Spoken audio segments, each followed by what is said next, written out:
Especially who's in the house, we see uncool paranoia there.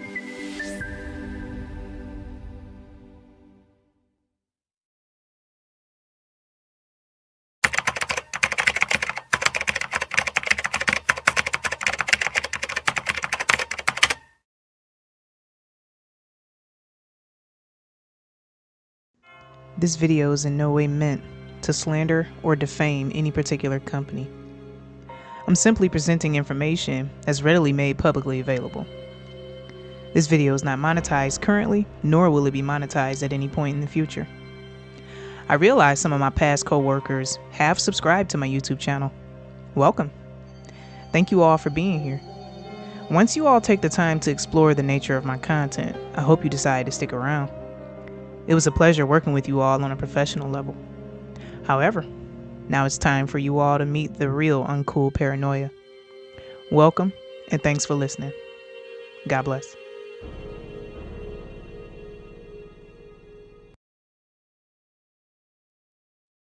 So West Asia is on a spending spree, but the world's leading companies are cutting costs. This has been the year of layoffs. Thousands of workers across sectors have lost their jobs, and appraisals have not brought much cheer. So why are so many corporates in distress? Because their fundamentals are weak. Businesses around the world are staring at a massive debt pile. Let's start with the US and Europe. Companies there owe trillions of dollars in debt. I have the numbers. American and European companies owe well over $38 trillion. You heard that right, $38 trillion. For perspective, $38 trillion represents 90% of the combined GDPs of the US and Europe. So the debts are big enough to consume their entire economies. Such levels are not sustainable, and the stress is beginning to show. Corporate defaults are rising. High-profile companies are in distress. Like French supermarket chain Casino, it owes over $7 billion and it is struggling to repay. The company is holding talks with creditors. A French court is overseeing these discussions. In Britain, Thames Water is in crisis. This is the UK's biggest water supplier. It owes more than $18 billion. Last month, there was talk of a government bailout. In Sweden, there are fears of a crash in the property sector. SBB, a leading landlord, could be out of cash. Its debt has been rated as junk. In America, a similar trend is emerging. Wall Street is worried. Bad loans in the US have exceeded $500 billion. Again, these are corporate loans, and the impact is being felt across sectors in real estate, healthcare, retail, telecom, software services. How did so many companies end up here? Well, they made some bad calls. 3 years back, when the pandemic hit, when economies came to a grinding halt, governments and central banks encouraged borrowing. Loans were made available for cheap. So corporates borrowed heavily. But then inflation surged. Central banks began hiking interest rates. They wanted to drain the excess money out of their economy, so the loans became more expensive. And the result is this: interest rates are high and businesses are struggling to sustain themselves. Many have no option but to default. And what's worrying is the scale of this. Again, I have more data. This is from the United States. In the first 6 months of 2023, as many as 55 American companies defaulted, and this is a new record, 55 defaults. In 2022, just 36 companies defaulted in the entire year. Right now, we're just halfway through 2023, and more than 50 companies have already defaulted. What about the rest of the world?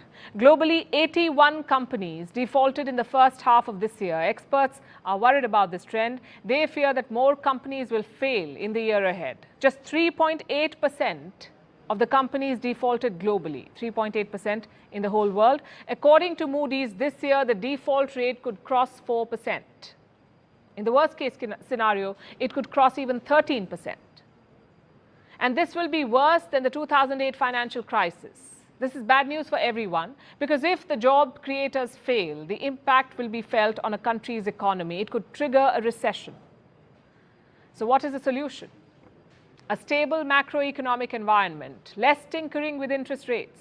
That's the demand from American banks. In the month of May, the Bank of America made an assessment. It warned about defaults worth $1 trillion if the market remains uncertain and if there is a credit crunch. This is what they said will happen.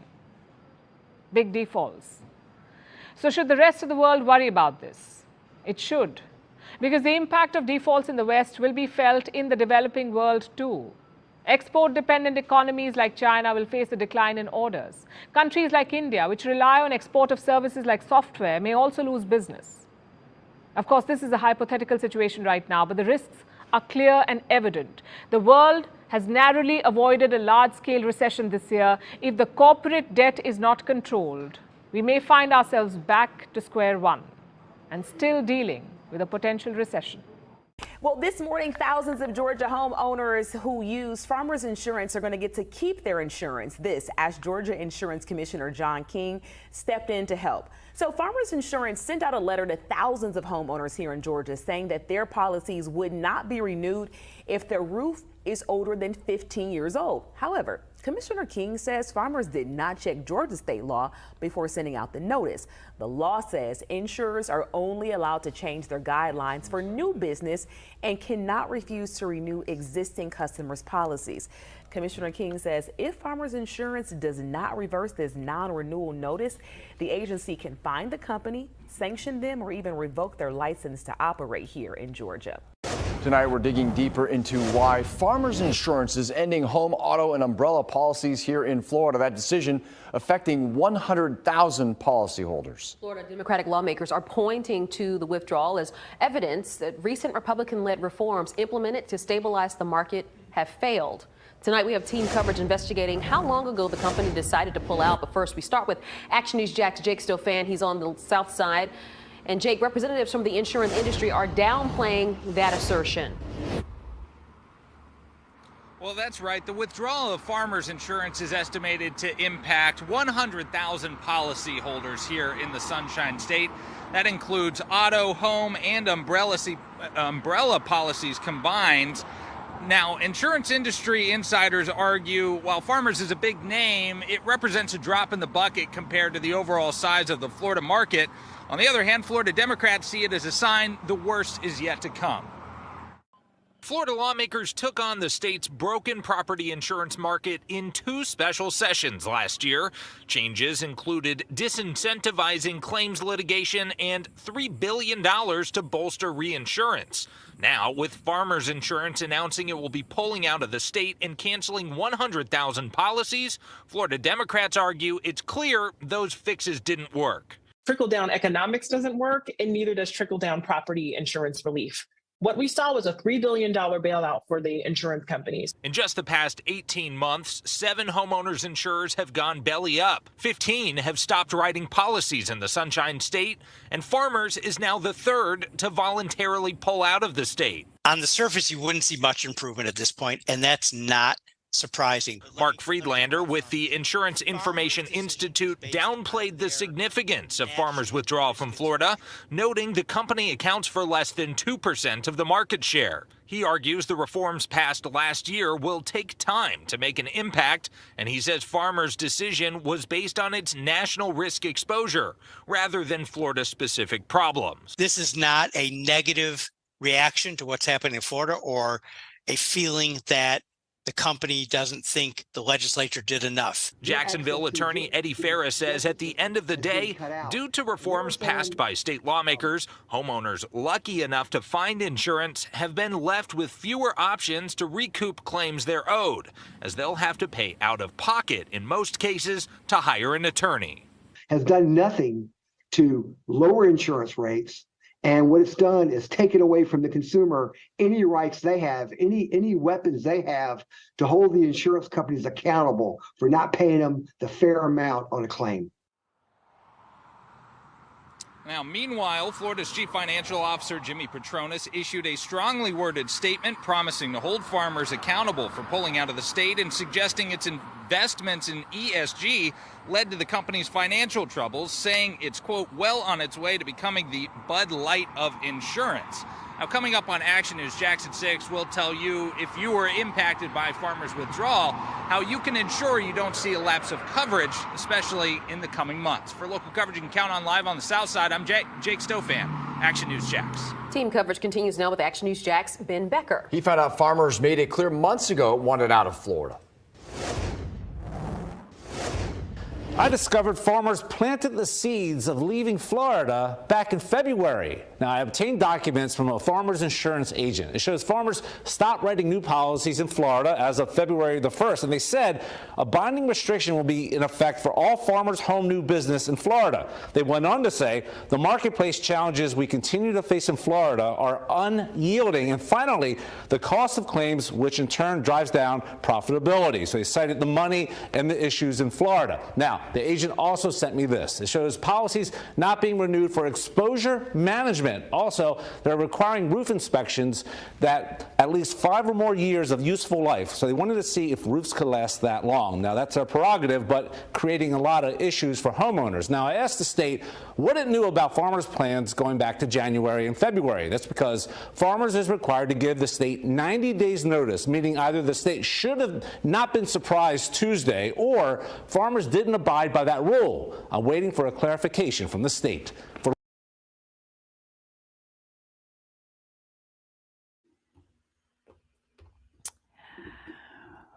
We are farmers. Bum, ba-dum, bum, bum, bum, bum. Well, at least I used to be.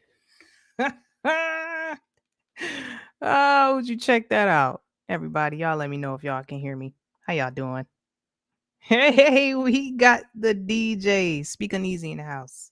Can y'all hear me? Make sure y'all let me know real quick. I'm not going to be on long. I just want to talk about this unfortunate life event. Okay, thank you, sweetheart. Thanks, twin. Appreciate you. Love you, girl. You the best. Yeah, so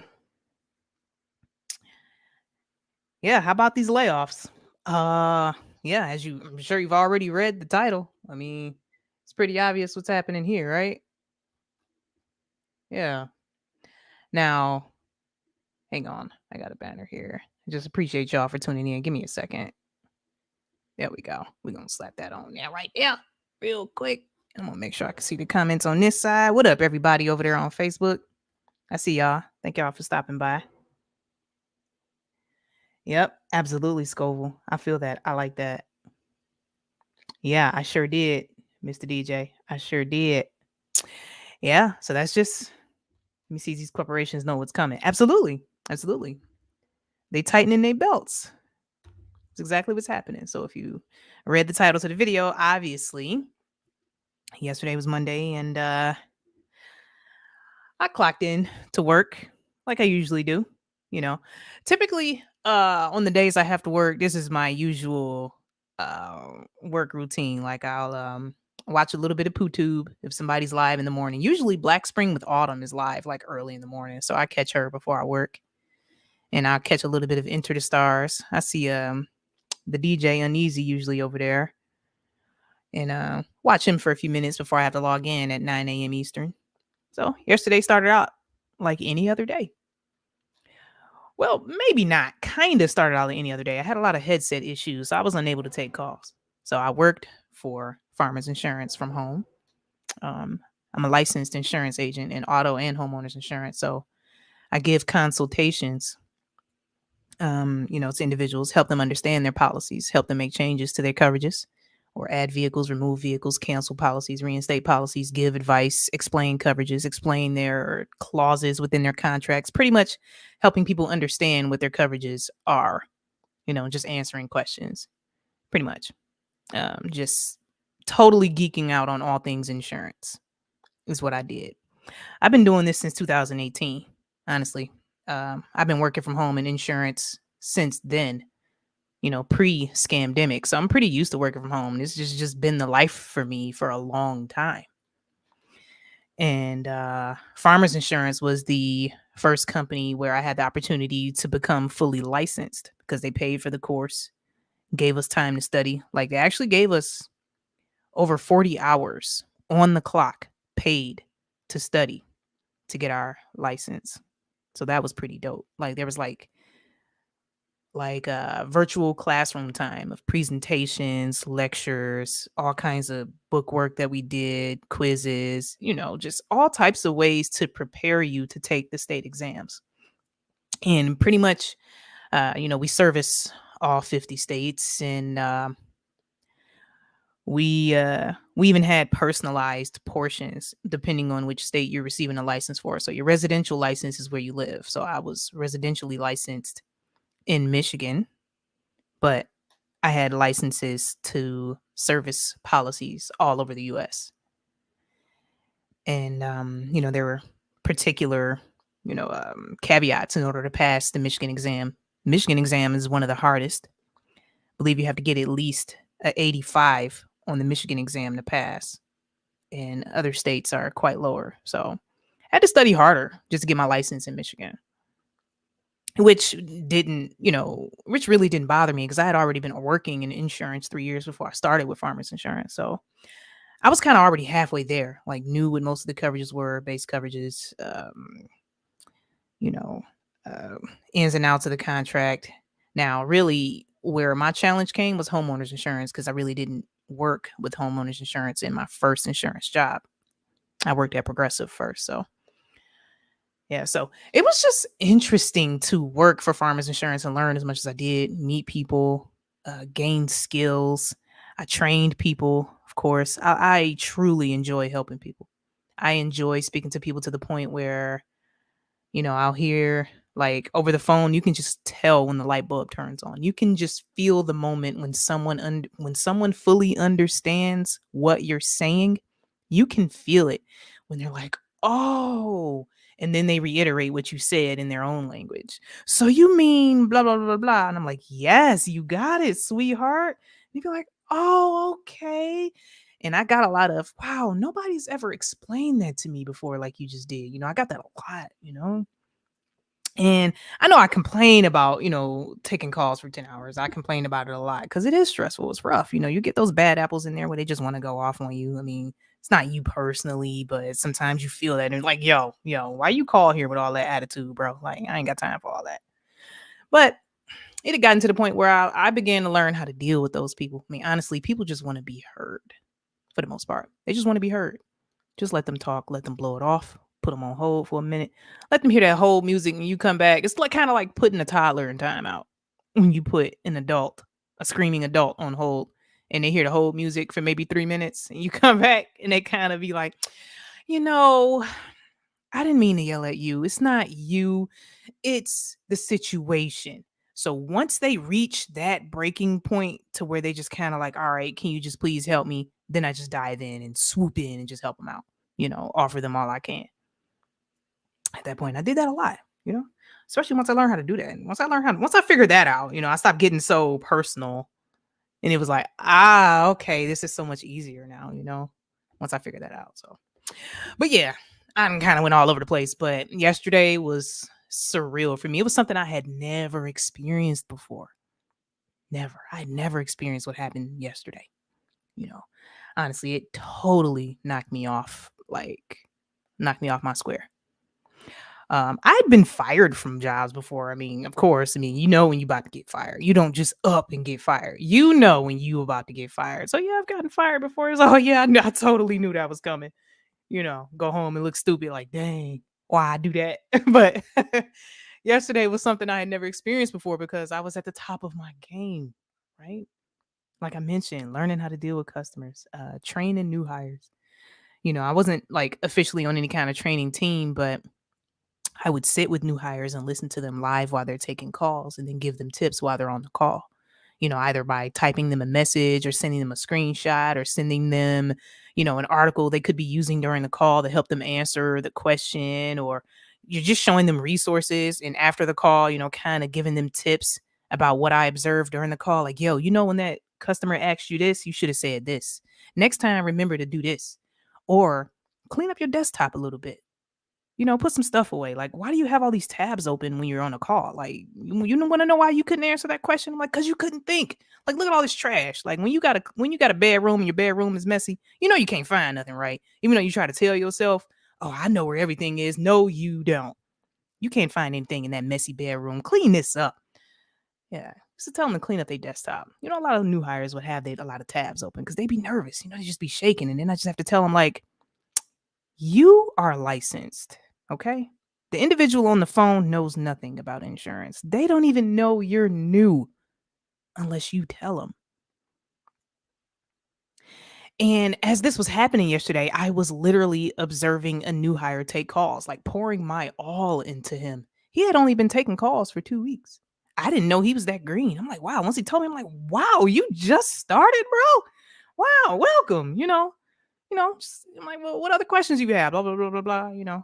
Just trying to help him out, man. Well, he was talking to a guy who was going off. He did just so happen to receive an escalated call. This dude was heated because he needed his auto insurance canceled back a few months and his agent didn't cancel it, which is an easy fix. You just send me your proof of other insurance and reply to this email I'm about to send you, and we can go back and cancel it and you get your refund. Like, it's just as simple as that. Like, we don't have to get into all this arguing, oh, my agent's a moron and blah, blah, blah, blah. But this dude was really going off and he was really impatient and demanding a supervisor and stuff like that. So it was very interesting to walk a new hire through an escalated call. I had never had that opportunity before to actually be on a call with a new hire and walk them through. So this is what I was doing yesterday before I got an email telling me I no longer had a job. Yeah, so shortly after the call with the new hire, everybody got an email throughout the company. Like, blah, blah, blah, blah. Here, everybody, like, yeah, should we go to this town hall? Talking about an emergency town hall meeting, emergency live stream. This is like straight from the CEO, like straight from the top. So one of my team members dropped a SpongeBob GIF into the chat. SpongeBob, chewing his nails, like nervous, like everybody on the edge of their seat, like. So we just waiting for this live stream to start. Unfortunately, my live stream didn't work. So I missed the actual live message. Like, I couldn't get the feed to start. So after, I think the message only lasted a couple minutes. And from seeing all the sad reacts, because they got this little social network that kind of looks like Facebook. After seeing the sad reacts on there, I kind of knew what was happening. Like, okay, obviously the news wasn't good. So I typed in the team chat, like, yo, my live stream didn't work. What happened? And somebody replied to me, like, 2,400 people are getting laid off. I was like, what? Wow. So once I got that message, I went back to the little screen and tried to refresh it so I can get it to play. If I finally got it to play, listen to it, listen to the CEO, give his message or whatever. We're sorry to report, blah, blah, blah, blah, macroeconomics and stuff like that. And I'm like, oh, man. So he didn't mention, which groups would be affected specifically. All he said was, okay, you're going to receive an email shortly after this message, telling you whether your employment would be impacted. So we spent maybe 20 minutes just sitting. They turned off all the phones. They stopped all calls from coming in. Everybody was, told to log off the phones. And we were just sitting there. So I typed into the team chat, like, yo, I'm on the edge of my seat. And everybody just replying to my message, me too, same. And supervisor called a meeting. We all hopped into this little group meeting. And we all just sitting there. Everybody just sitting there on their cameras, just looking like, wow, just this silence across the virtual meeting was just surreal. Like, and I didn't even come on camera. I just left my face up. Like, there's no point in coming on camera because I probably don't have a job. I'm sitting here, I didn't crack the beer open and everything. Like, it is what it is at this point. Like, what are we to expect, And I'm blowing up Miss Maskless at the same time. Like, yo, this just happened at my job. Like, what the heck is about to happen? And, sure enough, the emails start pouring in. One person say, oh, I just got my email. First chick's like, yeah, so the email is going to, you're going to receive an email whether or not you're impacted, which makes it scary. So that's what she mentioned. So she didn't mention whether or not she was laid off. So, and then one after another, you hear everybody say, hey, got my email. And the supervisor was like, yeah, so we can go ahead and close out of this meeting, so you can read your email or whatever. So we close out of the meeting and got my email. And yes, unfortunately, your employment has been impacted. So I'm sitting there like, at that moment, I had never felt that before, performing well, top of my game, helping others, receiving glowing surveys. I had been receiving so many awards for the past couple months from receiving 5-star surveys consecutively from customers. It had been like, wow, it had been making me feel really good. Like, I was so motivated to just stay in the call, staying ready, receive, help these people out, go above and beyond, do what I got to do. So I can, I thoroughly disliked my schedule. So I wanted to perform as best as I could during the year. So by the time the schedule bid rolls around, I could be on top for a good schedule. So I was just going hard for that, And just a couple weeks ago, it might not even been a couple weeks ago, I had literally just got an email from the director of customer care about how well I had handled a recent interaction with an insured. Like, wow, like this is dope. That was cool. I didn't even know that was the director who emailed me until a week later. And I see her name and I'm like, wait, that lady sounds familiar. Wait, that's the lady that emailed me. So I told Ms. Maskless, like, yo, that was the director. So yeah, there's that. It was just something I had never seen before. And it was just a feeling I had never experienced. Like I mentioned before, I'd experienced getting fired before, but never just laid off, just kind of out of nowhere, like bam. And honestly, I can't even really say it was out of nowhere because I'm a believer in Jesus Christ. I believe the gospel. I believe in the free gift of salvation. I believe in biblical prophecy. I believe,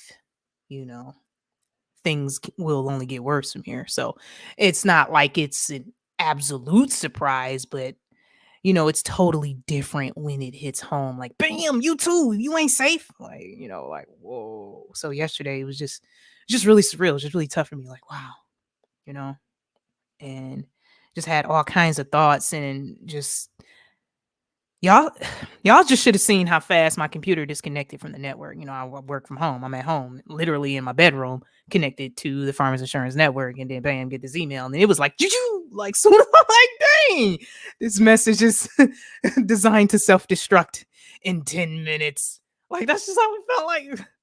What the heck? So I was writing in the, in the little chat. I was still connected to WebEx, and I was writing everybody like, yo. Well, they let me go. So everybody responding like, oh no, they let you go. Oh my gosh. Just kind of like blown away. And I'm like, dang, was I the only one to get let go off the team, bro? So yeah, it was pretty wild. So I had to hurry up and send a few people messages, like previous supervisors I worked with, like, yo, it was so nice working with you. They let me go. And they're like, oh my goodness, they let you go. So I just got a lot of messages like that back, right? And one supervisor was like, yeah, so they're going to cut you off real soon. He was just telling me they're going to sever my connection. And, I hurried up and left my phone number and my email address in this old team chat that I had from the training class that I was with, to let them know they'll let me go. And hurry up and send that in there before I got disconnected. And I'm glad I did. Right after I sent that message in that group chat, I got disconnected. Like, damn. Like, dang, man. I had never experienced it before. So, overall, it just is what it is. It's just a point in time where we are, it's just gonna trickle down.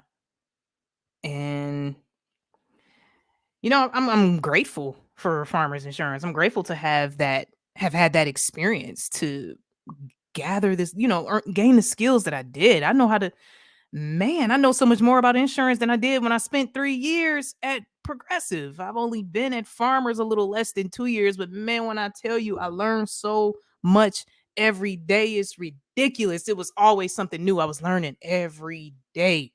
Always had to dive into the actual policy contract itself, look up certain language, explain it to the insured. Like, for example, damage from bees, on certain home policies is not covered in California. And I didn't know that, just little one-off stuff like that. And insurer to call in, hey, got this beehive up here and this happened on my roof and blah, blah, blah, blah, blah, blah, blah. And then had to go through the contract and figure out if coverage would be extended for this type of loss. And you know what I'm saying? And just little stuff like that. And I just fully enjoyed nerding out on it, just to go through the contract, find the information, and then explain it to the insured in such a way that they would understand it. Just made me feel so good. And then realizing that they understood what I just said was like the greatest thing ever. Those were the calls I truly enjoyed. Like they call in, tell you what they need, ask you a question, and just say, please, can you just give me some kind of answers? I don't understand this. Or the calls where, hey, I'm at the dealership. I just bought a 2023 Ram. I want to add it to my policy. And I'm always like, oh yeah, congrats on your vehicle purchase. Let's get that on there for you. Yeah, calls like that. dope. Like, some people out there doing real well. Like, you'd be surprised, And like, I just lost my job, but it's some people out there still buying cars and adding them to their policies, doing very well. Like, you'd be surprised. Buying houses, getting married, having extraordinary life events. Uh, we hear about a lot of this stuff working in insurance. Like, people will call in and add a 1-day event to their home policy. Like, yeah, we're celebrating my daughter's blah blah blah, and I need to put this coverage on my homeowners for 1 day. And then I get to ask them all about the event, where it's going to be held, what's the address, and then sometimes I'll look up the venue. Like, wow, that was a nice venue. Or when people call in with a vehicle that I had never heard of before, I'll Google the car and see what it looks like. Like, wow, that's really nice. Congratulations.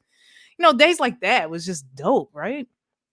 I'll truly miss having that opportunity, because I feel like there might not be any other position like farmers, like how I had that opportunity to speak to people at that capacity and not have to sell stuff. I don't like selling stuff. I don't. It was nice to have the opportunity to be licensed but not have to sell. Now, I had considered going into sales.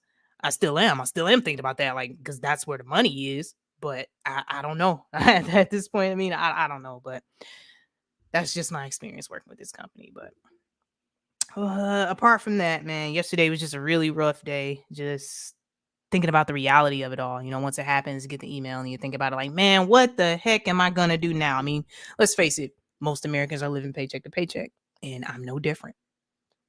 So now it's like, man, I had so much planned. I had a little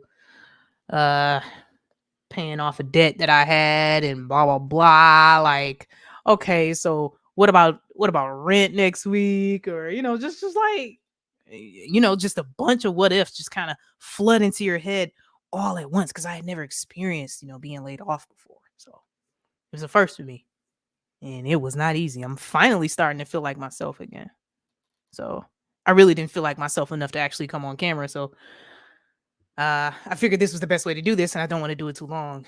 And just thought I'd come on here and talk about it. Like, yeah, that was wild. Just to feel the energy coming off of people yesterday was just something I had never experienced before.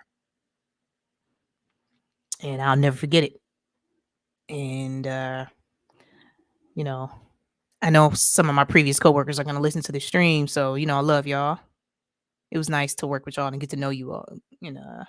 I was one of the more tenured individuals on our specific team. So if y'all listen to this, it was nice working with y'all. And you guys are brilliant. And really, if I could just be frank with you, things don't look like it's going to be better anytime soon. I'll just say that right off the bat. Like, prepare for the next wave. That's all I can say, for real. Like, I appreciate that, DJ. DJ Speak Uneasy said you're being called for something more important. Now, I'm actually going to get into the next subject here. Like, my one gripe I had this entire time, when it comes to my YouTube channel, was time itself. It's like, I really didn't have time to produce content because I was working so much.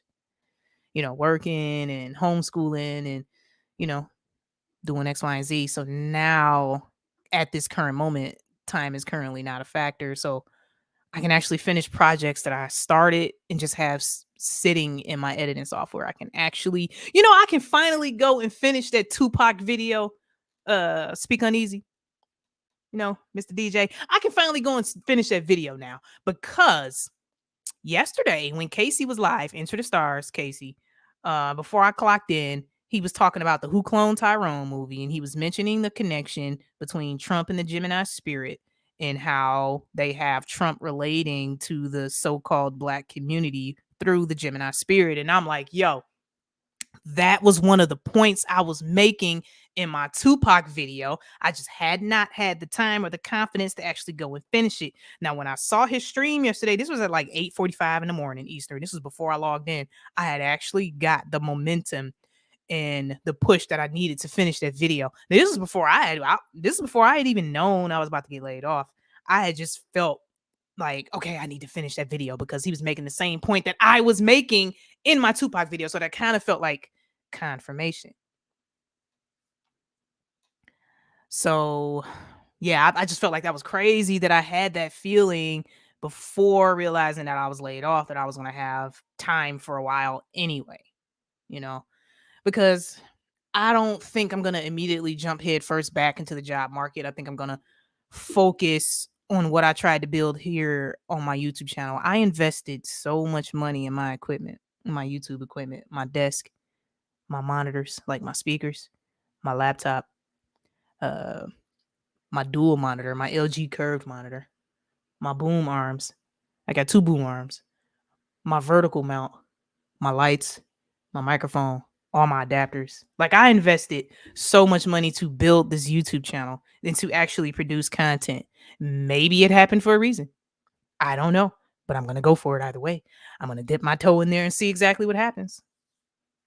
You know, what's the worst that can happen? Because I truly enjoy coming on here speaking. I enjoy doing the research. I enjoy sharing the gospel. I enjoy using my camera and learning different editing and filming styles. Like, I've learned so many things with my GoPro. I really didn't have time to actually execute it. Like, I started an alternate channel, but it's pretty dead over there because I really didn't have time to pour into it. Now that I do, I'm going to go ahead and go for it. I'm going to see what that'd be like. Because I have a ball playing with that GoPro. I'm going to tell you that right now. So, yeah, there's that. But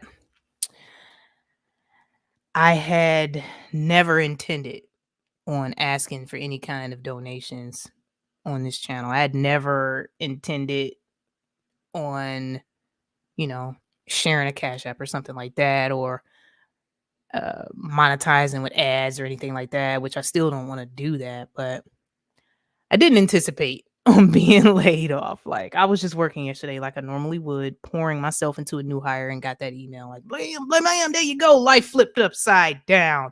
Like, what else can you do, right? What else can you do? So I'm not going to stay on much longer. I just want to tell you about my experience with that, because that's just crazy, man. Hey, Uncommon Woman, let me go ahead and speak to everybody. I've just been just focused on the message at hand, so I hadn't paid much attention at all to the chat. So my apologies about that. But we got Running Shelly. Hey, sweetheart. My twin is maskless. We got Scoville. DJ Speak Uneasy. The Samoan Watchman. Hola, homie. Oh, we got Bucket 88 in the house.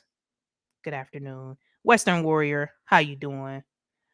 My daughter also got laid off from Farmers. Had been there 12 years. Really? Wow. I'm sorry to hear that. I'm sorry, because I know there's plenty of people who had more tenure than me who got laid off. Case in point, I am so sorry to hear that. That's wild, yo. I'm kind of just going back through the chat. Tree Gamble, good to see you. Jason Mo. It's nice, y'all. Fired on your day off. I remember that. Be quiet, Speak Uneasy. Oh man, I really hate all these companies. Yeah, they suck. They do. You guys use Discord? Yeah, we use Discord. I used to have a private server, but I closed it. So I guess I can pose a couple questions to y'all. Now that y'all right here listening, we can start a Discord. If I start a Discord, would y'all join? That's why I closed the other one. It really wasn't much going on over there, but you came up in the computer. Not sure. Seems like you would have no problem finding another job in the field if you want it. Yeah, I appreciate that. Then again, they're probably laying off. You're right. Hey, Singe Man. We got the prolific Derek C. Williams in the house. No one is above the guillotine. Happened to me once, maybe 2 or 3 times, but you will bounce back so long as you draw breath. Absolutely. Thanks, Derek. I appreciate that, homie. Also, my company hire again, work from home. All right, Watchman. I'll be talking to you. I know that call, and I still go through my ups and downs, but you are definitely being called for something greater. Appreciate y'all, man. You've got my email address always here when you want to chop it up. Oh, sure will. We were supposed to chop it up last week. So much was going on. Easy. I will holler at you. I don't have a clue on how to do that. And yeah, it's tough. True Gamble, Proverbs. A man's gift maketh room for him and bringeth him before great men. Oh man, fire, boy. Fire, True Gamble. Thank you. Uncommon woman dropping the corn. 21 watchers, 19. Let's make that math make sense. Serious commenter. I've emailed you. Okay. All right. Build up your Twitch. Yeah, I definitely have time now. Now I can actually stream. I'm gonna stream some video games over there because I still like playing, the less violent video games, if anybody's interested in that, but I was thinking about starting a Patreon to do uncensored shows over there. I mean, if I start a Patreon, would anybody be interested in something like that? I mean, now that I have time to actually pour content into it, I mean, how would y'all feel about that? Because at this point, I kind of feel like I don't have a choice. And it is what it is at this point, I'll go for it. Y'all are going to see me around here more often. It's just like, yeah, now I have the time. Let's do this. Let's go for it. Let's go balls to the wall, baby. Let me switch this. This keeps switching to top chat. It needs to be. I miss Soul Blade and Killer Instinct. Yeah, I used to play Killer Instinct too, man. Spinal was my guy. Quit playing. Yeah, so I just I'm not gonna stay on here for long. I really appreciate everybody coming by to listen. No pressure. If you feel led to donate, that'd be great. No pressure, not a requirement. But I'll figure it out over here. Hold on, I'm gonna get my Antoine Fisher on real quick. Hold on. This reminds me. Y'all remember the Antoine Fisher movie? Farmers tried to shut me down, but I'm still strong. Hold on. Here we go. What you tried to do, you couldn't destroy me. I'm still standing. I'm still strong.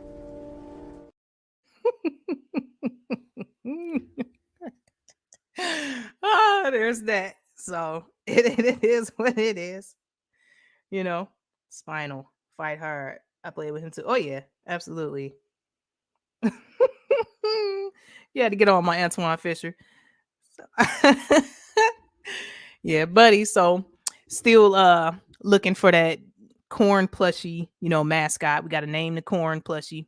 So we got to do that for real. I just felt like that, it wasn't the appropriate live stream to try to name the corn plushie. I haven't gotten one yet, mascot for the channel, but I will. Got a few plans for the channel to, expand things and try different things. But there's that, man. If y'all feel led to give, that'd be great. If not, that's great too. God bless y'all. I just appreciate you being subscribed to my channel, hitting the like button. So now I can actually try to dig my channel from being buried in the algorithm because I can actually keep it alive now. I have time to stream on it and whatnot. So I'll go ahead and do that. But before I wrap this up now, we cannot end the live stream without the one, the only. For me, I really like corn. What do you like about corn? It's corn. A good corn enough. It has the juice. I can run a more beautiful thing. It's corn. I can tell you all about it. I mean, look at this thing. When I try it, I don't anything change. It's corn.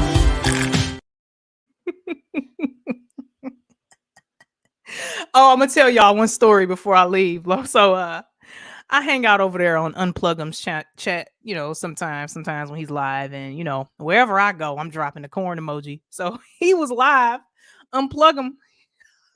He typed in the chat like, "What's with all the corn in the chat?" Because when I hop in the chat and drop the corn, I'm not the only one dropping the corn. Other people start dropping the corn too. And Unplug him was like, "What's with all this corn in the chat?" Mac TV was like, "Oh, that's our channel mascot. You didn't know?" Like, he was like, "Oh, okay, never mind." Never mind, Cletus, never mind. Yeah, I thought it was the funniest thing. So yeah, when you see the corn, I'm somewhere nearby, buddy. I'm somewhere near.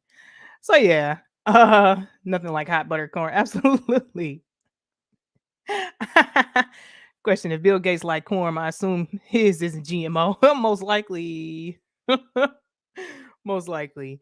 All right, everybody. So thank y'all so much for being subscribed. Thank y'all so much for sticking with me, even though, I had such a crazy, hectic schedule. Can't wait to hop over there and do a show with DJ Speak Uneasy. Go ahead and let's just talk about some music and some symbolism, man. I'm so ready. I'm so ready to go. Now that I could possibly have some Sunday nights open to stream with you or whenever you can, man. Let's do this, boy. Let's do this. But other than that, man, I'm feeling so much better than yesterday. I'm finally done crying and figuring my life out. Like, okay, all right, I'm ready to hit the ground running now.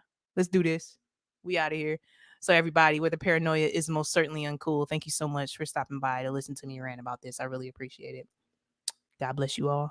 Remember, Jesus Christ is the only way to salvation. Salvation is a free gift. And I'm out of here. Love y'all. Later.